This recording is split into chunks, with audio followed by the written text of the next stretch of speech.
अब आगे की बात करते हैं। मन हल्का रहता है, रास्ते खुलने लगते हैं।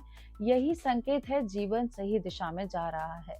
दुख को वरदान में कैसे बदले? दुख को हम अक्सर सजा समझ लेते हैं, लेकिन आध्यात्मिक दृष्टि से दुख शिक्षक होता है, जो हमें तोड़ता नहीं है बल्कि निखारता है। दुख वरदान कैसे बनता है? जब आप क्यों से क्या सीखूं पर आए, मत पूछिए मेरे साथ ही क्यों, पूछिए इससे मुझे क्या सिखाया जा रहा है। यहीं से दुख बदलने लगता है और नेक्स्ट स्टेप आप आगे बढ़ जाते हो और भगवान आपको दूसरी जिम्मेदारी देते हैं। जब दुख में भगवान को न छोड़े, अगर आप रोते हुए भी कहे प्रभु मैं आपके साथ हूँ, वही दुख साधना में बन जाता है। तीसरा है, जब आप टूटकर भी अच्छे बने रहें, दुख के बाद भी कड़वाहट न आए, बदला न ले, नफरत न पाले, तब दुख आपको ऊंचा उठा देता है। चौथा है, जब दुख से संवेदना जन्म ले, जो खुद दुख से गुजरा होता है वही का दर्द समझता है, यही करुणा है और यही करुणा वरदान होती है। पांचवा है, जब दुख आपको नई दिशा दे, अक्सर देखा जाता है दुख के बाद नई सोच, नया जीवन, नया लक्ष्य। समझो दुख ने रास्ता दिखाया है आपको और आपका जीवन आगे की ओर बढ़ चुका है। दुख के वरदान बनने के संकेत क्या होते हैं? जब दुख बदल जाता है, आप पहले से ज्यादा मजबूत होते हो, सोच गहरी हो जाती है, जीवन सरल लगता है, भगवान पर भरोसा बढ़ता है, अहंकार कम हो जाता है। यही असली चमत्कार होता है। कर्म बदलने का रास्ता क्या है? नियत शुद्ध करो, वाणी को मधुर रखो, सेवा भाव रखो और समर्पण करो। दुख को वरदान बनाने का तरीका क्या है? सीख लेना, विश्वास बनाए रखना, कड़वाहट छोड़ना, नई दिशा अपनाना। याद रखना, अच्छे कर्म आज बनते हैं और अच्छा भविष्य कल बनता है। यदि आज जैसा बीज बोओगे वैसा ही कल आपको मिलेगा। और दुख जब स्वीकार कर लिया जाए तो वही गुरु बन जाता है, वही वरदान बन जाता है। पिछले कर्मों का बोझ कैसे हल्का करे? मोक्ष की ओर पहला कदम क्या है? पिछले कर्मों का बोझ कोई पत्थर नहीं है जो हमेशा ढोना पड़े, उसे बदला और हल्का किया जा सकता है सही जीवन से। भगवत गीता में बताया गया है, सच्ची भक्ति और सही कर्म पुराने पापों को भी जला देते हैं। कर्मों का बोझ क्यों बनता है, पहले ये जानो। गलत नियत से किए गए कर्म, किसी को दुख पहुंचाना, झूठ, छल, घमंड, स्वार्थ और क्रोध, ये सब मन पर भार बन जाते हैं। बोझ हल्का करने के लिए सबसे उपाय है, पहले क्या करना है? सच्चा पश्चाताप करना है, मन से पछताना है, मन से कहे मुझसे गलती हुई है, अब नहीं दोहराऊंगा, दोबारा हुई तो फिर गड़बड़ है। यही पहला शुद्धिकरण होता है। जैसे ही आपका शुद्धिकरण होता है, दूसरा आपको गलती दोहराना बंद करना है।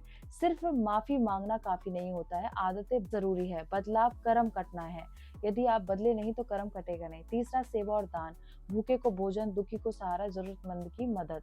सेवा पुराने कर्मों को काटती है। चौथा है, नाम स्मरण को ढाल बनाए, रोज थोड़ा सा जप करे, राम जी का, कृष्ण जी का, शिव जी का, राधा रानी का, माँ दुर्गा का। नाम अग्नि की तरह कर्म जला देती है। पांचवा क्या करना है? माफ करना सीखना है। जो दूसरों को माफ करता है भगवान उसे भी माफ करते हैं, पर उनसे दूरी बनाए रखें। क्षमा बड़ा पुण्य है, सबको क्षमा कर दो। बोझ हल्का होने के लक्षण क्या है? जब कर्म कटने लगते हैं तो मन हल्का लगता है, डर कम होता है, नींद अच्छी आती, जीवन सरल लगता है। समझिए शुद्धि हो रही। मोक्ष की ओर पहला कदम क्या है? मोक्ष का मतलब मरने के बाद स्वर्ग जाना नहीं है। मोक्ष का मतलब अभी इसी जीवन में बंधन से मुक्त होना है और वो जीते जी आपका मोक्ष होता है। मोक्ष की ओर पहला और सबसे बड़ा कदम है, मैं शरीर नहीं आत्मा हूँ, ये समझ आना, इस तत्व का ज्ञान होना। जब आप जान जाते हैं मैं सिर्फ यह शरीर नहीं एक आत्मा हूँ, तभी मोक्ष की यात्रा शुरू होती है। ये असली शुरुआत है, क्योंकि सब रिश्ते शरीर के हैं, आत्मा के सिर्फ परमात्मा है।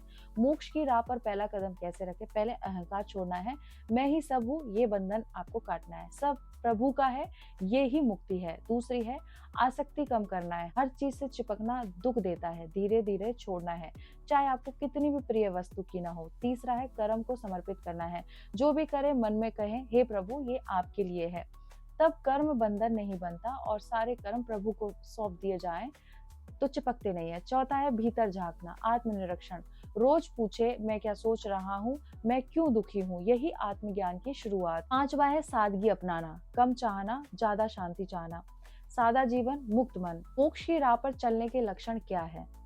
जब आप सही रास्ते पर होते हैं तो लालच कम होता है, डर घटता है, शांति बढ़ती है, मृत्यु का भय कम होता है और संतोष बढ़ता है। यही मुक्ति के आपको संकेत मिलते हैं। कर्मों का बोझ हल्का होता है जब पश्चाताप हो, सेवा हो, नाम स्मरण हो, क्षमा हो। ध्यान रखो इन बातों को, क्योंकि ये बहुत जरूरी है। और मोक्ष का पहला कदम है, सबसे पहले है आत्मबोध, अहंकार का त्याग, समर्पण, सादगी। इसके अलावा और कोई उपाय नहीं। याद रखो, जिसके कर्म सुधर जाते हैं उसका जीवन सुधर जाता है, अहंकार टूट जाए, मोक्ष शुरू हो जाता है। जो हर दिन थोड़ा शुद्ध होता है वही एक दिन पूरी तरह मुक्त होता है। अब जानते हैं क्या ग्रस्त रहते हुए मोक्ष संभव है? हाँ, ग्रस्त रहते हुए भी मोक्ष बिल्कुल संभव है। मोक्ष जंगल जाने से नहीं, अहंकार छोड़ने से मिलता है। भगवत गीता में स्वयं श्री कृष्ण कहते हैं कि संसार में रहते हुए भी आत्मज्ञान पाया जा सकता है। किस तरह से? जानते हैं। गृहस्थ के लिए मोक्ष का सही मार्ग है, काम को पूजा बनाए, घर, नौकरी, परिवार सब करते हुए सोचे कि ये प्रभु की सेवा है, यही कर्म योग है। मन से आसक्ति कम करे, परिवार से प्रेम रखे पर मेरे बिना कुछ नहीं वाला भाव छोड़ दे। मैं मीन्स अहंकार, प्रेम हो पकड़ नहीं। तीसरा क्या करना है? रोज थोड़ा आत्मचिंतन करना है। हर दिन 5 मिनट पूछे, मैं सच में कौन हूँ? शरीर या आत्मा? यही मोक्ष की शुरुआत है, क्योंकि आपको अंदर से आसक्ति छोड़नी है। ईमानदारी और सच्चाई क्या है? झूठ, छल, बेईमानी से दूर रहना है। गृहस्थ की सबसे बड़ी साधना है ये। संकेत है कि गृहस्थ मोक्ष पथ पर है जब आप जिम्मेदारी निभाते हुए भी शांत हो, सुख दुख में समान रहे, कम में संतुष्ट हो, भगवान पर भरोसा रखा। समझिए आप मुक्ति की राह पर चल रहे हैं। असली वैराग्य क्या होता है? वैराग्य का मतलब ये नहीं है कि घर छोड़ दो, कपड़े त्याग दो, जंगल चले जाओ, और आजकल ये सब करके लोग ज्यादा ड्रामा कर रहे हैं। असली वैराग्य है मन से बंधन जोड़ना। सच्चा और झूठा वैराग्य क्या है? झूठा वैराग्य बाहर से त्याग, अंदर से लालच, दिखावा, दूसरों से खुद को बड़ा समझना, ये अहंकार है, वैराग्य नहीं। और आज की डेट में सब में अहंकार घुसा हुआ। सच्चा वैराग्य जब सब कुछ होते हुए भी मेरा न मानना, मिलने पर खुश, जाने पर शांत, कम में संतोष, यही असली त्याग है और यहीं से वैराग्य शुरू होता है। असली वैराग्य के लक्षण क्या है? जब वैराग्य सच्चा होता है तो चीजों से डर नहीं लगता, खोने का भय कम हो जाता है, मन हल्का रहता है, तुलना खत्म हो जाती है और शांति बढ़ती है। तो एक एग्जाम्पल से समझाती हूँ। आपके पास मोबाइल है लेकिन टूट जाए तो आप टूट न जाए, यही वैराग्य है। आपके पास पैसा है लेकिन न रहे तो भी भगवान न छोड़े, यही वैराग्य है। यदि भगवान आपके पास से कुछ भी खत्म हो जाए तो सोचो एक भगवान तो है, उनके पास जाके शरण में लेके उनके पास रहेंगे। ग्रस्त रहते हुए मोक्ष संभव है जब कर्म भगवान को समर्पित हो, अहंकार कम हो, मन आत्मा में टिके, जीवन सच्चा हो। असली वैराग्य क्या है? भीतर से मुक्त होना है, चीजों पर निर्भर न होना है, संतोष में जीना है और अहंकार को छोड़ना है। याद रखें, घर छोड़ने से मोक्ष नहीं मिलता, मैं छोड़ने से मिलता है। और वैराग्य कपड़ों में नहीं है, चेतना में होता है। सच्चा संत और साधु कैसे पहचाने? आज बहुत लोग साधु संत का रूप धारण कर लेते हैं, लेकिन हर भगवा पहनने वाला सच्चा संत नहीं होता। भगवत गीता में बताया गया सच्चा ज्ञानी वही है जो अहंकार से मुक्त हो। सच्चे संत की पहचान क्या है? पहला है अहंकार नहीं होता, वह कभी नहीं कहेगा मैं ही भगवान हूँ, वह भगवान का खुद का सेवक मानता है। दूसरा है लालच से दूर होता है, धन का दिखावा नहीं करता, महंगे आश्रम का घमंड नहीं करता, जरूरत लेता है, संग्रह नहीं करता। तीसरा है सरल जीवन जीता है, कम वस्तुएं, सादा भोजन, शांत व्यवहार, सादगी संतत्व होती है। चौथा है आपको भगवान से जोड़ता है, वह आपको अपने पीछे नहीं ईश्वर के पीछे चलाता है। जो अपने पीछे चलाता है तो वो ड्रामाबाज है। पांचवा है डर नहीं दिखाता, मेरे बिना तुम्हारा नाश हो जाएगा, ये झूठे गुरु की पहचान होती है। जो भी आपका बुरा सोचता है वो बेकार आदमी है।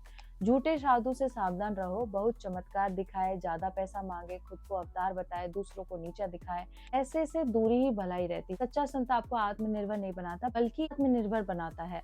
आत्मज्ञान के बाद जीवन कैसा होता है? आत्मज्ञान का मतलब है मैं शरीर नहीं आत्मा हूँ, इसका अनुभव हो जाना। ये किताब से नहीं अनुभव से आता है। आत्मज्ञान के बाद होने वाले कई सारे परिवर्तन होते हैं। पहला जानते हैं, डर लगभग खत्म हो जाता है, मृत्यु का डर कम हो जाता है, भविष्य की चिंता कम हो जाती है, क्योंकि आत्मा अमर समझ में आ जाती है और ये शरीर है नश्वर वो समझ में आ जाता है। दूसरा है सुख दुख में समानता आ जाती है, खुशी आए तो भी शांत, दुख आए तो भी शांत, उनको ज्यादा फिर वो नहीं होता, मन डगमगाता नहीं है उनका। तीसरा है अहंकार टूट जाता है, मैं बड़ा हूँ, मैं सही हूँ, ये भाव अपने आप गिर जाते हैं, उसको समझ में आ जाता है कि मैं कुछ भी नहीं हूँ। चौथा है करुणा बढ़ जाती है, दूसरों का दर्द अपना लगता है, जरा सी किसी की प्रॉब्लम देखता है उसको प्रॉब्लम होती है, कठोरता खत्म हो जाती है। पांचवा है जीवन सरल हो जाता है, कम चाहत, कम शिकायत, ज्यादा संतोष, यही असली संपत्ति उसकी बन जाती है। आत्मज्ञानी व्यक्ति की पहचान क्या होती है? आत्मज्ञानी जो होता है वो शांत रहता है, कम बोलता है, ज्यादा सुनता है, दिखावा नहीं करता है, हर हाल में संतुलित रहता है, और जब भी आपको बोलेगा सिखाने या आपको सीख देने के पर्पज से होगा। क्या आत्मज्ञान के बाद जीवन खत्म हो जाता है? नहीं, आत्मज्ञानी भी काम करता है, परिवार निभाता है, समाज में रहता है, लेकिन फर्क ये होता है ये बंधा नहीं रहता और वो कोई दिखता नहीं है कि ये आत्मज्ञानी है, ये वेश धारण कर लिया तो नहीं, वो साधारण इंसान होता है। जैसे कमल कीचड़ में रहकर भी गंदा नहीं होता, उसी तरह से वो कहीं भी रख लो उस आत्मज्ञानी को, वो आत्मज्ञानी ही रहेगा। सच्चा संत कैसा होगा तो अब आगे की बातें मैं नेक्स्ट वीडियो में करूंगी। ये जानकारी अच्छी लगी है शेयर कर दीजिए, सब्सक्राइब कर लीजिए और मेरे साथ बोलिए ओम नमः पार्वती पते, हर हर महादेव, शिव शंभो, राधे कृष्णा।